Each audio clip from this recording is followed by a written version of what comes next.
This happened about 2 years ago, but I still think about it all the time because it genuinely freaked me out so bad. And I don't know what the guy's plan was, or what he was trying to do. And it honestly makes me feel sick when I remember just how long he was there and that I didn't even realize he wasn't supposed to be there. The hotel was small, only 3 floors and maybe 40 rooms total. It wasn't a busy place. Usually, we only had about 10 or 15 rooms filled on weeknights. I worked from 10 p.m. to 6 a.m. It was usually really boring and quiet, which was fine with me. I would just sit behind the desk, do some paperwork, sometimes check the cameras, sometimes watch YouTube on my phone if it was really dead. The lobby wasn't big, just the desk and some couches off to the side with a TV and then some vending machines in the corner. Behind the desk was a little office where I had a computer and a chair and a glass window so I could see the lobby while I sat in there. At night, the front doors locked automatically, so guests had to buzz in and I would press a button to let them through. Usually, nothing happened after midnight except the occasional guest coming in late.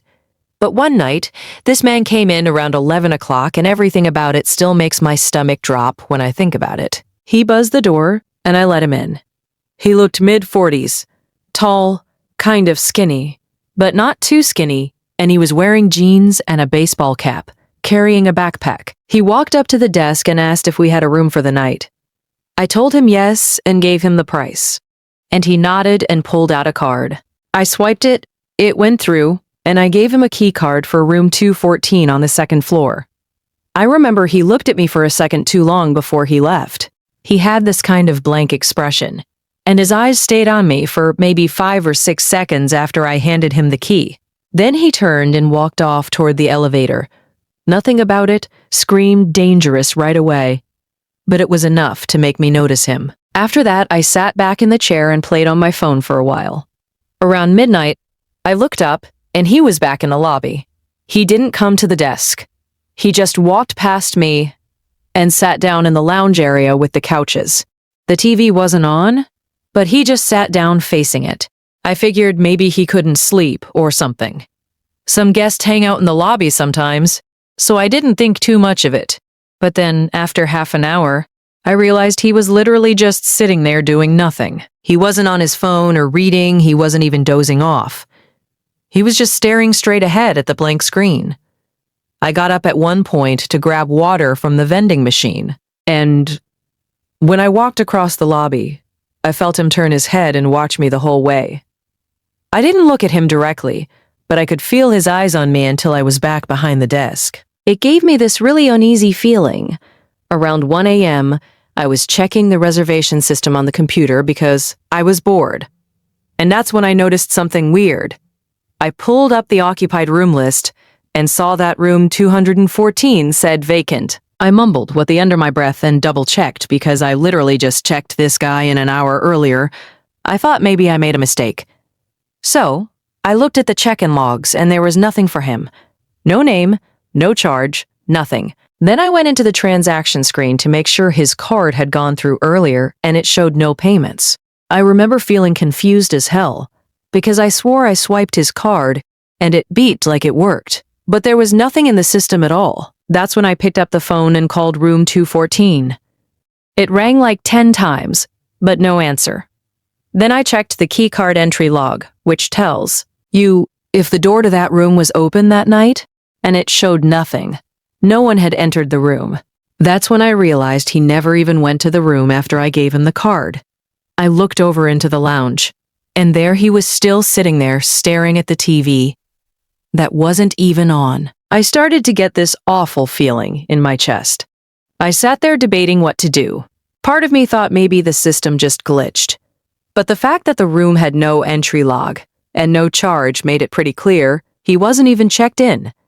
I waited another 15 minutes just watching him. Around 1:30, I walked over and asked if everything was okay. He turned his head and looked at me with no expression, and he told me he just couldn't sleep. Then he turned back toward the TV. I nodded and went back behind my desk, but my hands were shaking. Around 2, I noticed he wasn't sitting in the lounge anymore. My stomach dropped right away because I didn't see him in the lobby at all. I scanned the area and then I spotted him standing at the end of the hallway by the bathrooms, half hidden in the dark. He was just standing still. I kept glancing up at him, pretending to be on the computer. He stood there for a while and then slowly walked back and sat in the lounge again like nothing happened. I called my manager at home and explained what was going on. She sounded tired and told me to just keep an eye on him and call the police if he did anything threatening. I remember hanging up and thinking that I'd already felt threatening, but I didn't know what else to do. I checked the security cameras after that. I saw him on the first floor hallway camera. He walked all the way down the hall, stopped at the end, stood there for several minutes, then walked back. Later, he went into the stairwell and stayed in there for about 10 minutes. I don't know what he was doing in there. Every time I looked up from T, he was somewhere else, near the vending machines or by the elevators. Once just standing near the corner of the lobby where the light didn't hit well. He was always staring. By 3:30, I couldn't take it anymore. So I called the non-emergency police line and explained that there was a man in the hotel who I didn't think was a guest. They said they'd send someone. While I was waiting, I noticed he moved again, this time closer to the desk. He was standing, maybe 15 feet away, just watching me. He didn't blink much, and he definitely didn't speak. He just stared like he had a staring problem. I pretended to type something on the computer, but I was so scared I could hardly breathe. At around 3:50, the buzzer went off, and I thought maybe it was the cops already, but it was just another guest coming back late. I let him in quickly, and the man turned his head and watched the guest walk past. I noticed his eyes follow him the whole way across the lobby. That scared me even more because it was like he was studying him. A few minutes later, the man disappeared again. I checked the cameras and saw him standing outside one of the guest room doors on the first floor, like he was literally just standing there. So that's when I called actual 911. I told them he was outside a guest's room, and I didn't know what he was trying to do. They said officers were on the way. I kept my eyes glued on the camera feed, and he just stood at the door for about 3 minutes, then slowly walked back to the lobby. When he came back, he walked right up to the desk this time and leaned over the counter. He looked at me and asked if there was any food. His voice was so low it was disturbing. I told him there were vending machines on the corner. He gave a small smile, then walked away. I just sat there staring at the clock, begging the cops to get there. Finally, around 4:10, 2 officers showed up. I let them in and pointed right at him. He was back in the lounge sitting down. They walked over and talked to him for a few minutes. They asked for his ID and asked him questions. I couldn't hear. Then they walked him out. One of the officers came back and explained that the guy wasn't a guest at all. The credit card he gave me was stolen, and he had no bags or reservation. He had just been pretending so we could get access to the building. They charged him with trespassing and the stolen card. After they left, I sat there shaking until my shift was over. Every time I looked at the cameras, I expected to see him again. The part that messed me up the most was realizing he had been inside the hotel for hours wandering around and standing outside, guest rooms watching me from different spots. And he was never even supposed to be there. I have no idea what his plan was, but I know it wasn't good. That was the scariest night of my life. I'm Music, my name is Meredith. I'm 24, and I work the night shift at a tiny gas station off County Road 11. It's the kind of place most people don't even notice unless they're out of gas or completely lost. I took the job because it was quiet and predictable. I liked that, or at least I used to. It started on a Thursday night around 1 a.m. The air outside was wet and still, and the hum of the overhead lights had been getting under my skin all shift. I was just about to microwave a cinnamon roll I didn't even really want when the door chimed. A man walked in, mid-40s, maybe older. He had a green coat, messy hair, and dry lips, like he hadn't smiled in years. He didn't head for the coffee or chips like most people.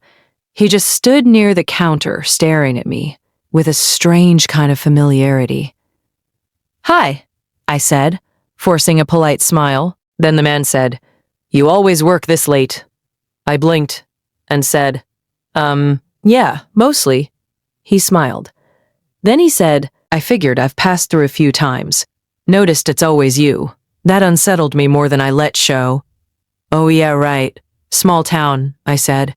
"He didn't leave. Meredith, right?" I froze. I wasn't wearing a name tag. I was about to ask him how he knew, but he followed it with saying that I have nice handwriting, and he motioned to the whiteboard where I had written cinnamon coffee is back. Most people dot their I's like circles. You use little slashes. It's very specific, thoughtful. I didn't respond. He didn't buy anything, just stood there for another minute watching me like he was studying my reactions. Then he finally nodded. "I'm Paul," he said. "Just curious, that's all." And then he walked out into the fog. After that, he started showing up randomly, not every night. Not enough to scream stalker out loud, but often enough that I stopped assuming it was a coincidence. Sometimes he'd come inside. Sometimes he'd just sit in his car near the edge of the lot, with his headlights off. One night, I tried to ignore him. He came in, bought a bottle of water, and lingered, like always. "You're quieter tonight," he said. "Long shift," I muttered. He slowly looked around the store like he was taking inventory of everything. "It must get lonely. Just you out here in the dark. No one else for miles," he said. "I'm fine," I replied. He leaned on the counter. "You ever get scared being a woman alone at night?" His voice wasn't threatening. That's what made it worse. It was curious, like neutral, like he was asking about the weather. I stepped back and I asked, "Do you need anything else?" He tilted his head. "You always keep the door to the back room locked." "Smart. I noticed you check it around 2 a.m. almost every night." My stomach turned. I didn't answer. "I'll let you get back to it," he said with a soft, almost apologetic smile. "Didn't mean to make you uncomfortable." Then he walked out again. After that night, I started walking to my car with my keys between my fingers. I kept a tire iron under the counter. I changed the curtains in my apartment, started showering with the bathroom door locked, even when no one else was home. There were nights he didn't come. Sometimes I'd go a whole week without seeing him, but it didn't help. It actually made it worse because I never knew when he'd reappear. Like the time I came back from my 10-minute break to find a Polaroid on the counter. It was me refilling the windshield washer bin behind the station.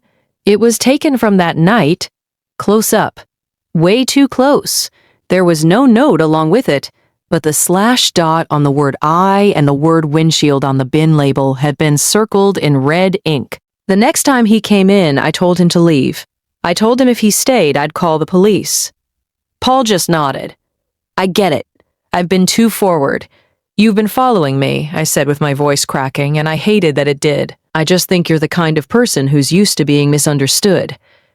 "I thought maybe you'd appreciate someone who pays attention," he said. "That's not paying attention. That's obsession," I replied. He didn't flinch. Would it be easier if I wore a smile and brought a soda every night? Would I be more normal if I just talked about sports and pretended I didn't notice the way your shoes are always a half size too big, or how your left eyelid twitches when you're tired? By this point, I was already dialing 911. He didn't stop me. The police came quickly, and he didn't resist. He just stood there, arms at his sides, waiting. They searched his car and found a notepad filled with dates and times. It was my schedule, notes about my walk, my clothes, my groceries. One page just had my name written over and over again in tighter and tighter loops, until it turned into scribbles. He kept telling T, "He cops the same thing. I just notice things. I'm just a curious guy." The restraining order went through that week. Now I don't work nights anymore. I don't even live in the same town. The company transferred me to another station 2 hours away. But even now, when I drive home and see headlights behind me for too long, I feel the back of my neck tingle. And sometimes I still think about the way he said my name. Like he already knew what it would sound like in his mouth. Like he'd been practicing it. I want to start this off by saying, at the time I'm writing this happened to me just last night.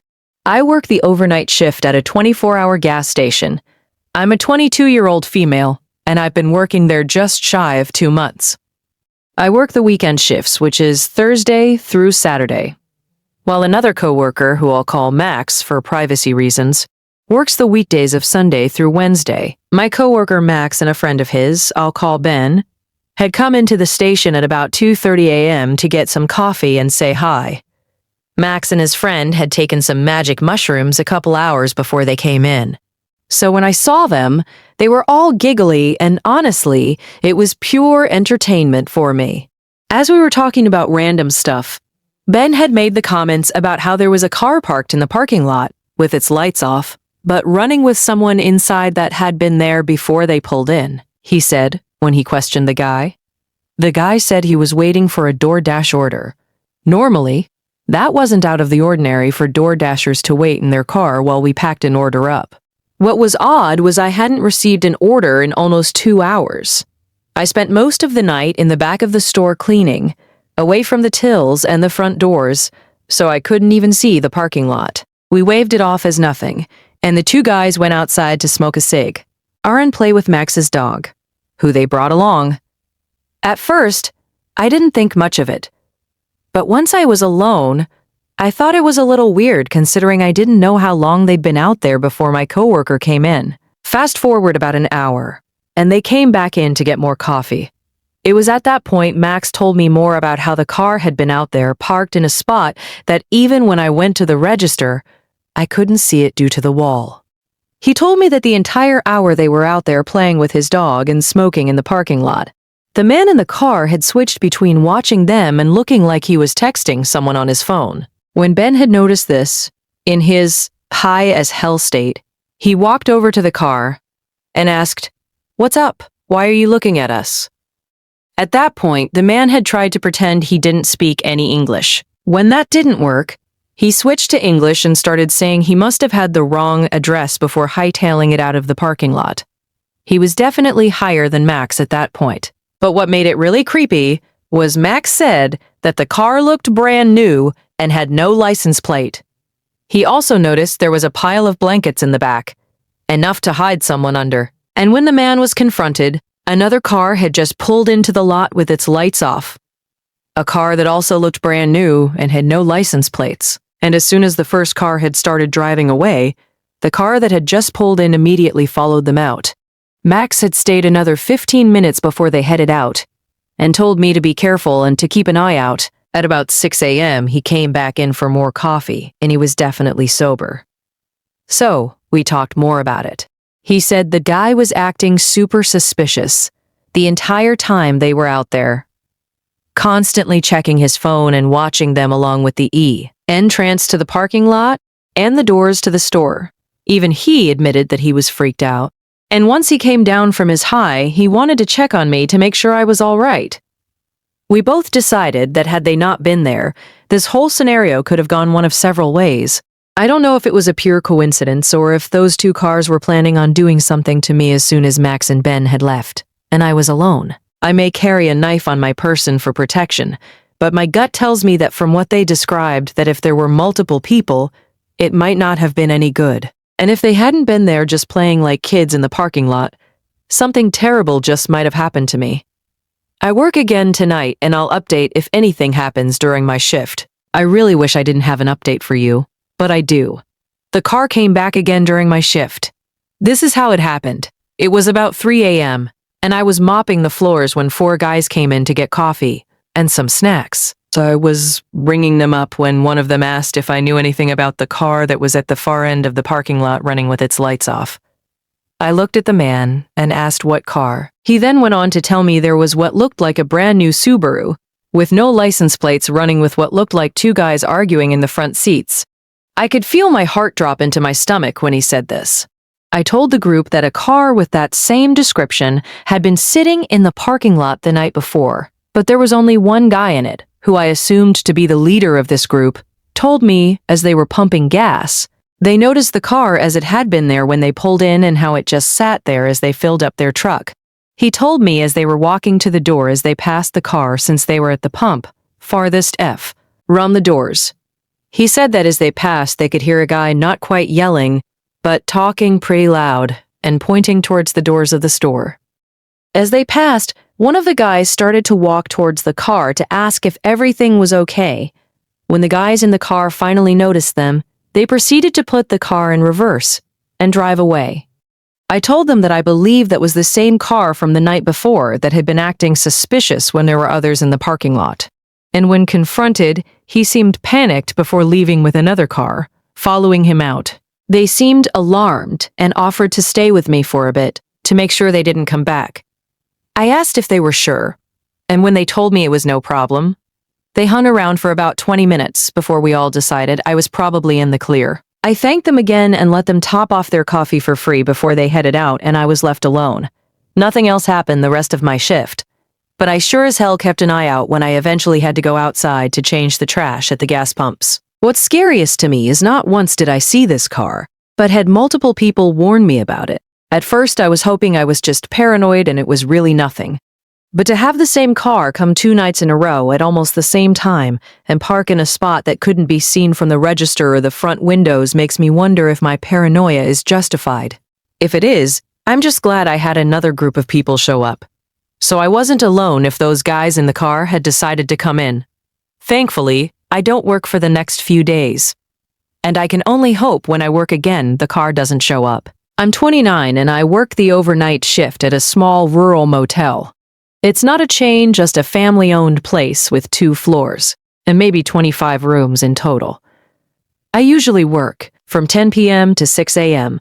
The motel doesn't get much traffic at night. Maybe a couple check-ins after midnight if someone is traveling through. But most of the time it's dead quiet. That's why I took the job. I'm not really a people person, so sitting in an empty building most nights works for me. The way it's set up is there's a main office with the front desk, some chairs, a coffee machine, and a little rack of brochures. Behind the desk is a hallway that leads to a back office. That back office is kind of like a lounge. It has another desk, a couch, a mini fridge, and a TV mounted on the wall. The cool thing is that there's a little speaker back there that dings whenever someone rings the bell at the front desk. So normally I just sit in the back, watch something on my laptop, maybe nap on the couch, and then when I hear the bell, I get up and walk to the front. I've worked there long enough to know the regular rhythm of the place. The building cacks sometimes, the heater makes a clicking noise, and the front door buzzes when a guest uses their key card after hours. Those are all normal sounds. But the thing about working the night shift is even the normal stuff can get under your skin if you think too much about it. And sometimes the things that seem normal at first turn out not to be. This happened on a Tuesday night back in fall. It was cold outside, maybe in the 40s, and the parking lot was empty, except for 4 or 5 cars belonging to guests. It was about 2 a.m. when I first heard the bell. I stood up from the couch in the back and went into the main office. When I got there, nobody was standing at the desk. The lobby was empty. I looked outside through the glass doors, but the road was dark and seemingly empty as well. There were no cars pulling in or headlights or anything. I thought maybe I had imagined it, but the bell is loud and clear, so I knew I hadn't. I stood there for a minute waiting to see if anyone came in late, but no one did. So I went back to the lounge.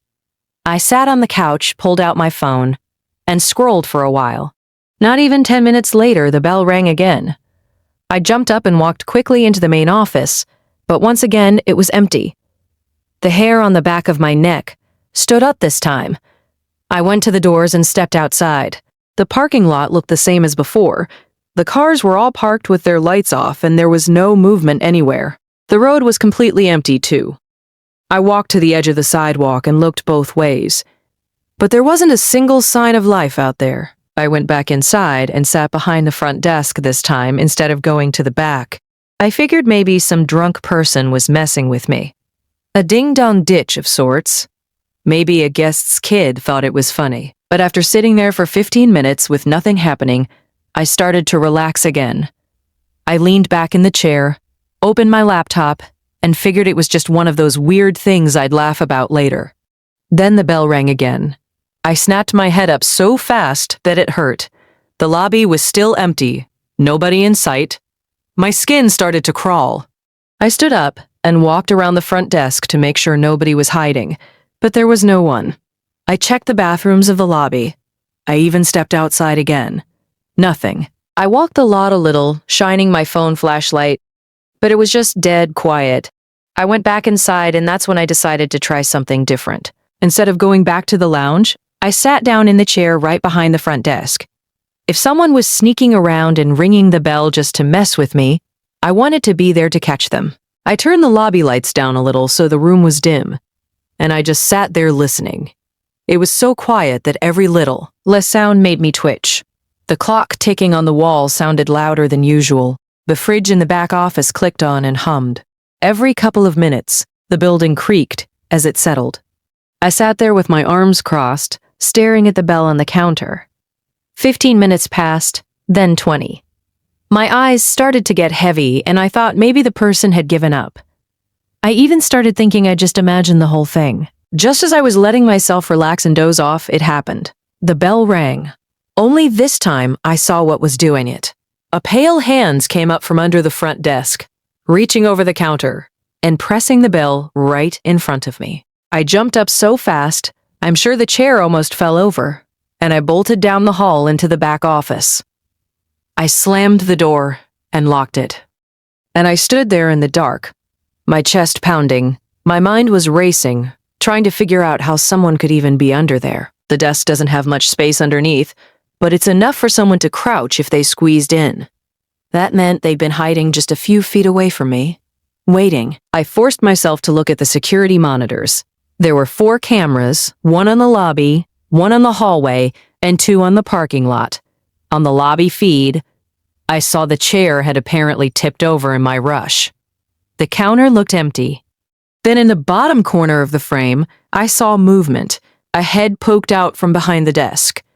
I couldn't make out details, just the outline and the glint of eyes, staring straight into the camera.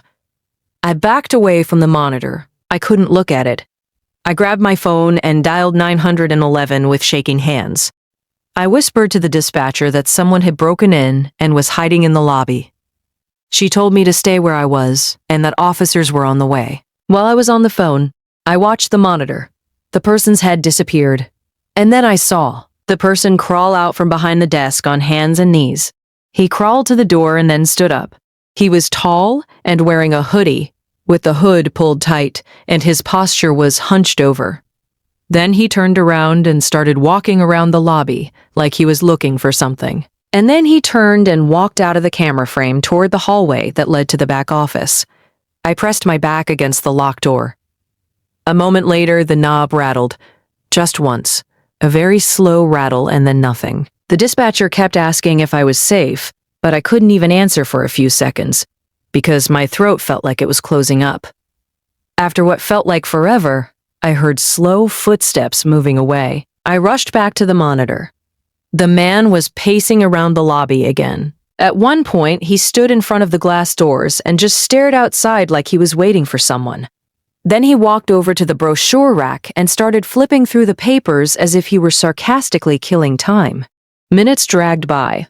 Finally, I saw flashing blue and red lights through the parking lot cameras. The cops pulled up. 2 cars. The man must have seen it too, because he suddenly bolted out of frame. A second later, I heard the front doors open. When the officers cleared the building, they found a large rock near the front door that was presumably used to prop the front door open, but they didn't find him inside. He was gone. They searched the lot, checked the road, and the officer told me whoever it was must have slipped out as soon as they pulled up. I kept playing it in my head after the way that hand just came up from under the desk and pressed the bell.